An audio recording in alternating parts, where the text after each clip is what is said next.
very good afternoon, my dear friends. Welcome once again to this new session of Physics Today. Today we are going to start a new chapter for you, which is called Force. And as I have told in the beginning also that whenever we talk about class plus one, it is a kind of a recapitulation of your ninth class, and force is a concept which we have already discussed in detail in our previous classes, but couple of new things are there, new entities are there regarding which we will be talking about. So we all know that force is defined as a push or a pull. It is defined as a push or a pull which is applied on a body, and when it is applied on a body, it changes or tends to change. It changes or tends to change the you can say the shape, the size, the direction, the speed, any sort of change. So whenever there is a change or there is a tendency to change, then we say that a force is being applied. Though in reality, when we talk about a force, we always consider that yes, there should be a change. But according to the exact definition of physics, even when you tend to change, you are applying a force. And the example is very clear. When you push this wall, you are applying a force, but obviously this wall is not going to move. But there is no less efforts from your side to push. So this is a force. Regarding balanced force and unbalanced force, we have discussed in our previous classes also. And now we will talk about the second concept, which is called the inertia. What is basically inertia? Because when we apply a force, it means the body tends to change or actually changes. But there is an inherent property in the body which tries to oppose this particular, you can say, change. And this inherent property which opposes the change which you are trying to bring in the body is called what is inertia. So what is inertia? Inertia is the inherent property due to which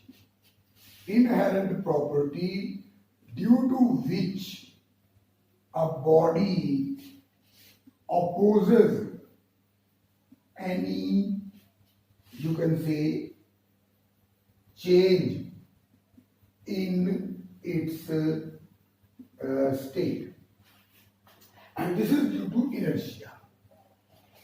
Is it clear, my dear friends?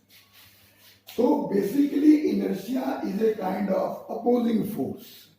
So inertia is a kind of opposing force which is the inherent property of the body, यानी वो body के अंदर ही होती है, and due to which it opposes any change that we are trying to bring in the body by applying a force.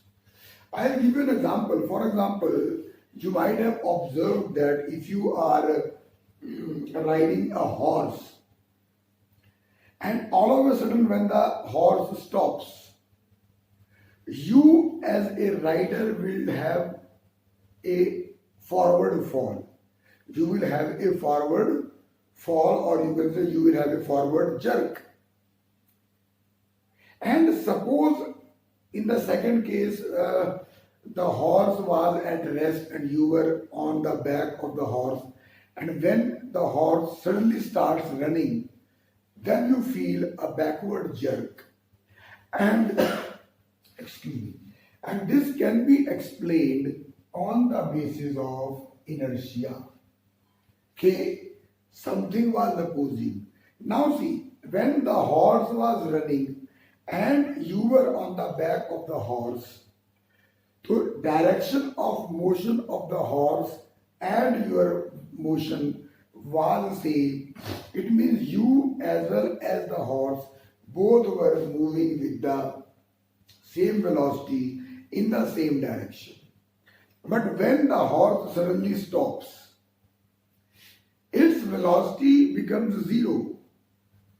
But due to inertia, your body tends not to stop.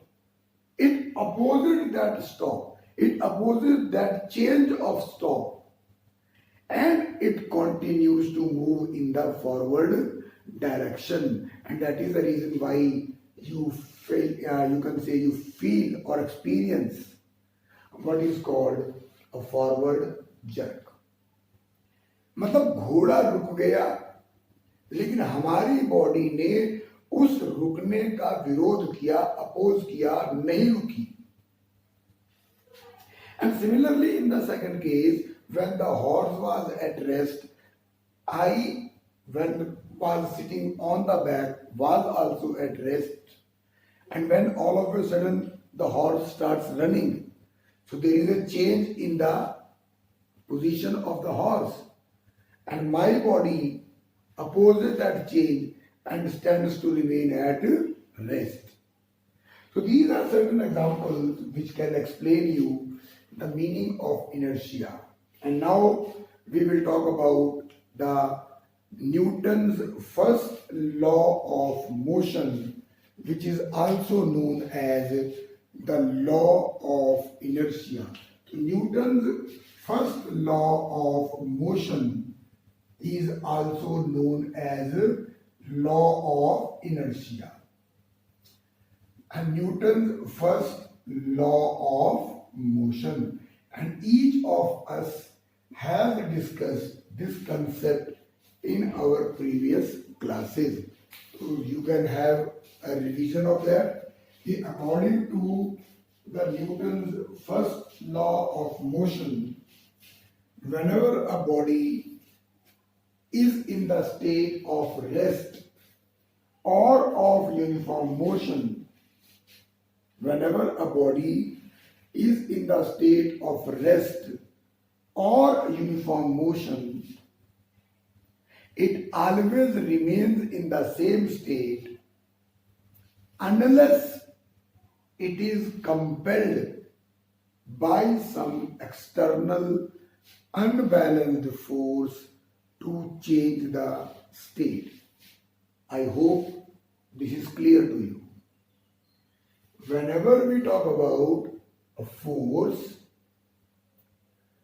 it is the force when applied, obviously there will be a change. But body opposes that. This is inertia. And in Newton's first law of motion also the same thing is there. Okay, suppose if the fan is rotating continuously, it will keep on moving unless and until either you force it to stop by switching off the fan, or naturally the electricity goes, or the motor which is inside the fan gets destroyed.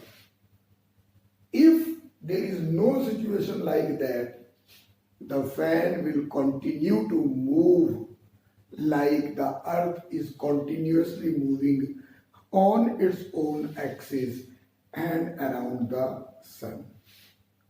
Similarly, a body which is at rest, suppose this blackboard or whiteboard rather is hanging on the wall.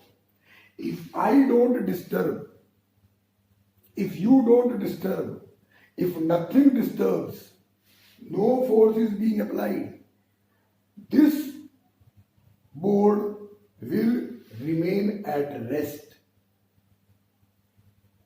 So this is what is Newton's law of motion, and that also the first law of motion, also called as the law of inertia.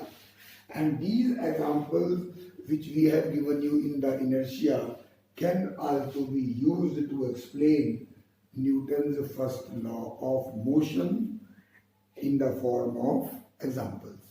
Is it clear, my dear friends? Okay.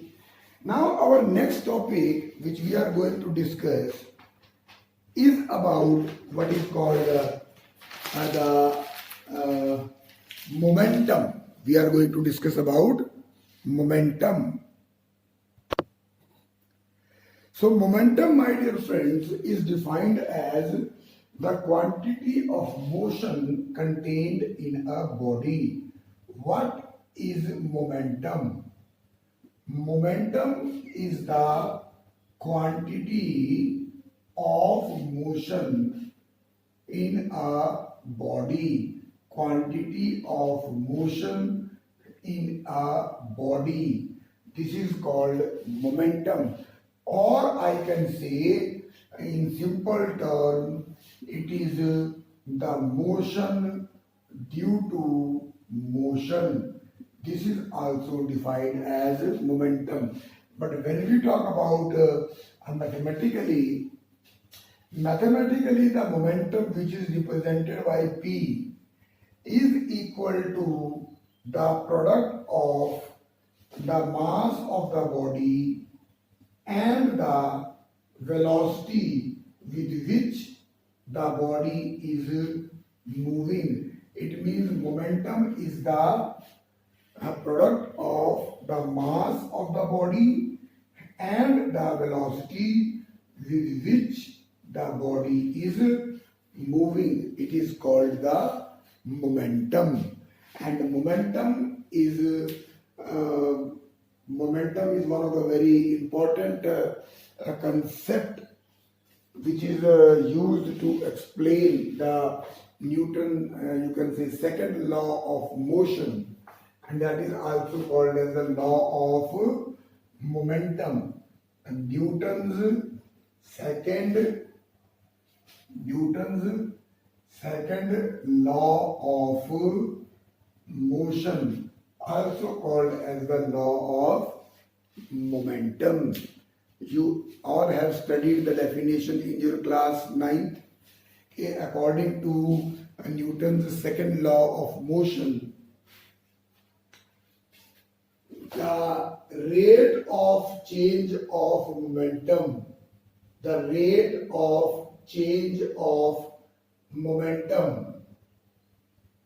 is directly proportional to the force.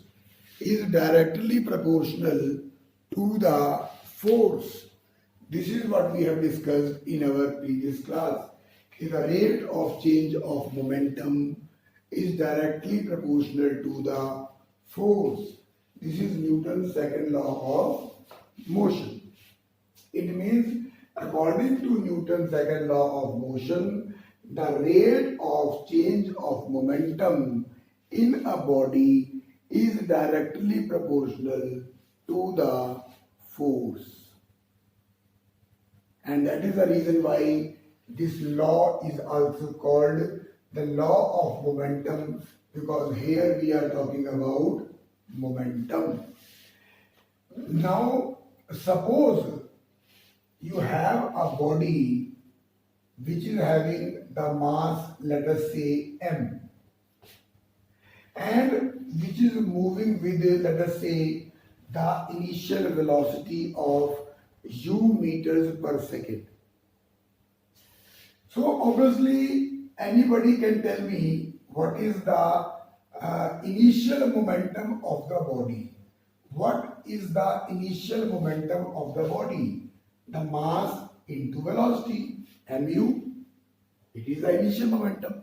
Now let us say after time t seconds, its velocity changes from u to v. Let us say that after time t seconds, its velocity changes from u to v. So obviously, what will be the final momentum? What will be the final momentum? Very good. That will be m into v. And what Newton's second law of motion says? Okay, the force is directly proportional to the change in momentum, divided by